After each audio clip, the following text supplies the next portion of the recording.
fruitful people, how are you? I hope that you are well and that this day is bringing you some joy.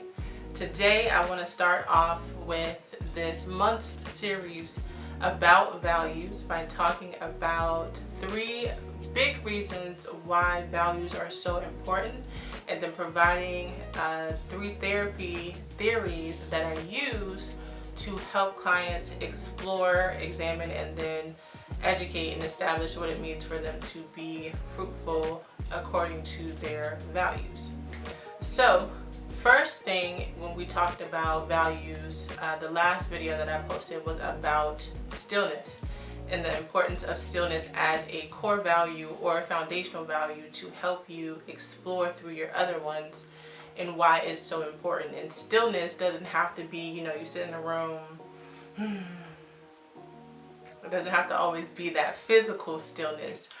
It can be, right? I think it is important to have those moments and days of rest, but stillness in a perspective of being still in your thought patterns, being still by being consistent, being still with your emotions, being still with your actions so that they are all congruent to one another, because we want to be consistent. That's how we see fruitful and balanced living. And so why is values such an important thing to talk about?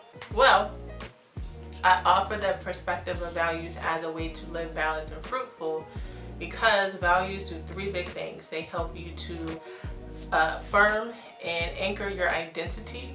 It helps you to increase stability in your thought process. So something that I'm going to share a little later is called psychological flexibility. So it helps to do that. And then the third thing, it allows for healthy and congruent relationships. So it gives some foundational tools necessary to have healthy relationships. Okay, so those are the big 3 why we need to talk about values. So identity formation, psychological flexibility, and then increasing healthy relationships.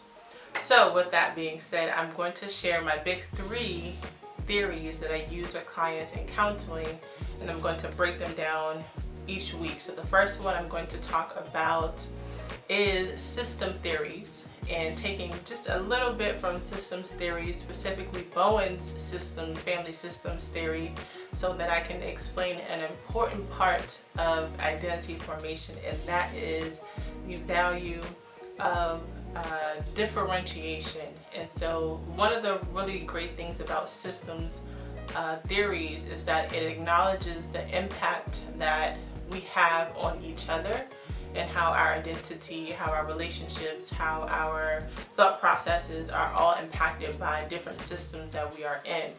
And so one of the really great resources that I often use and share with my clients is a licensed and marriage family therapist online and on YouTube. I'll probably share her information down below about Bowen's family theory and the term differentiation and why it's so important to learn about it and learn about just family systems and theories in general, because it helps us to understand who we come from, how our patterns can be habitual, how our patterns have been developed over time, whether we're conscious about it or not. But I think it is a good and important step to look at. Well, how did you get here in terms of how you self-identify, how you relate and make decisions, and how much your environment and your systems that you are in has contributed to that.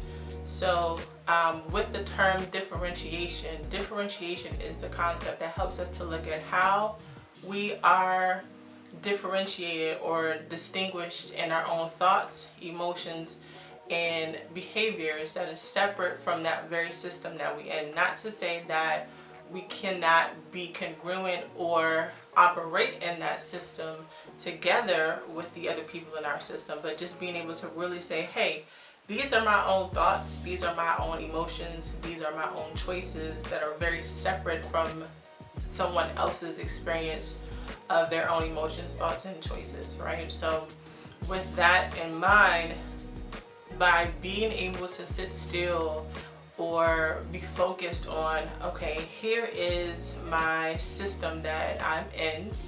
These are the ways that they think. these are the ways that they most often emote emotions, how they express emotions. These are the ways that they have often behaved in situations.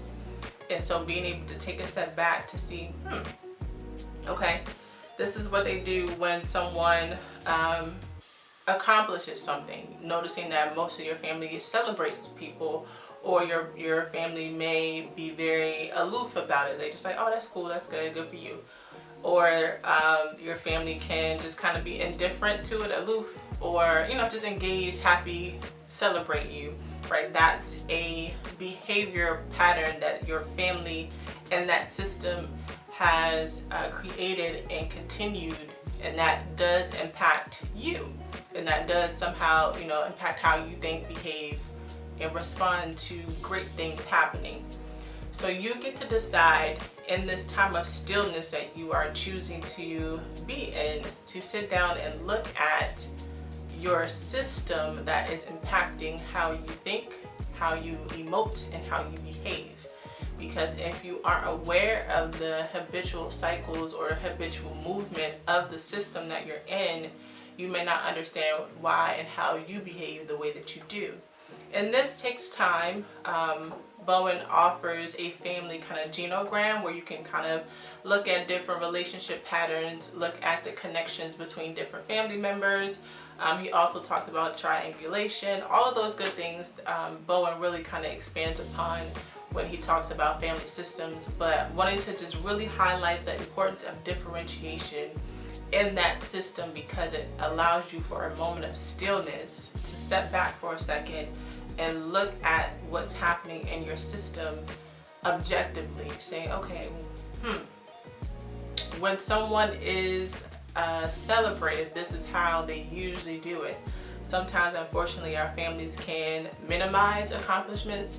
Sometimes our families may be a little bitter about accomplishments from somebody else. Sometimes people just be hating, because that happens too. But really looking at the purpose of differentiation is to really see, okay, are your thoughts, your emotions, and your behaviors actually what you actually feel and are experiencing, or is it just congruent with what the system is doing because that's what the system is doing, that's what you've known? And being able to step outside of that for a second to say, no, I actually want to celebrate myself today because I did a great thing. Or, no, I'm going to go ahead and have a seat, rest myself because I'm tired, right? You don't have to continue in the same cycle or the way that the family or system is functioning if you have identified that your thoughts, your emotions, your physical body isn't responding well to that. It's okay to say, no, that doesn't work for you because X, Y, and Z. And then the X, Y, and Z are your values that allows you to say, hey, that doesn't work for me, or hey, that does work for me, let's do it, let's continue on. But the stillness part is where that comes into play, when you take a moment to step back, to examine what is there, to explore what is there, so you can parse out, differentiate between what is your true authentic thoughts, emotions, and behaviors versus what is just part of this system that you are in. So hopefully that was helpful for you. This is part of the overall month's exploration of values. And so we just talked about the importance of differentiation as it relates to your systems and your values, and being able to be in a system, but also being able to differentiate yourself from that system to know what's congruent for you. And I find that when clients aren't congruent with what is innately working for them, there's a lot of anxiety, there's a lot of discomfort, there's a lot of suffering because they're trying to fit into something that just doesn't work for them anymore. So when you take that time to be still, come out a little bit, or maybe come out completely, reflect, reframe, and then refocus on what it is that is important and congruent with you, then you can move towards your most balanced and fruitful life. All right? So I will post some questions this week. I will talk about a couple of more things on Friday where you can put this differentiation concept into practice so that we can get more acclimated with being more balanced and fruitful and finding those values that are congruent to you. All right, y'all, have a beautiful, wonderful rest of your day. And if you have questions, let me know, comment, or feel free to reach out. Have a blessed day, and I will see y'all soon.